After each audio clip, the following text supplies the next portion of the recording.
যারা ভিডিও দেখছেন কমন কিছু কিছু কুসংস্কার দেখি আমরা সদর হাসপাতালে ডিউটিকালীন সময়ে প্রাইভেটে অনেক বাচ্চা দেখছি ডেলিভারি পরে মায়েরা নিয়ে আসে প্লাসেন্টা সহ, পরে আমরা যখন দেখি বাচ্চাটা মারা গেছে। এটা কেন হয়, মানে গ্রামে কেন এখন এরকম হয় যে ফুলটা বা যেটা ফুল বলে আমরা বলি প্লাসেন্টা, এটা সহ নিয়ে আসে, আসলে কি এটা নিয়ে আসা ফুলটা ওরা কেন কাটে না বা প্লাসেন্টাটা কেন কাটে না? ধন্যবাদ। এরকম আমিও অনেক পাইছি যে হচ্ছে ফুল সহই বাচ্চা হচ্ছে নিয়ে চলে আসে, তবে ফুলটা তাদের ধারণা হচ্ছে ফুলটা থেকে বাচ্চা শ্বাস পায় না, এটা সম্পূর্ণই হচ্ছে তাদের ভ্রান্ত ধারণা, ভুল ধারণা।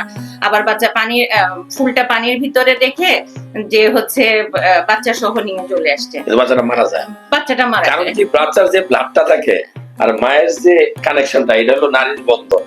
হ্যাঁ, এটা মূলত বাচ্চা খাবারটা কোথায় পায়, পুষ্টি কোথায় পায়? মায়ের কাছে। বাচ্চা মায়ের জরায়ুর সাথে ফুলটা আটকানো থাকে, সেখান থেকে হচ্ছে ফুলের মাধ্যমে হচ্ছে মা থেকে খাবার সংগ্রহ করে, মানে এখানে ভেসেল আছে, আর্টারি আছে, ভেসেলগুলোর মাধ্যমে যায়।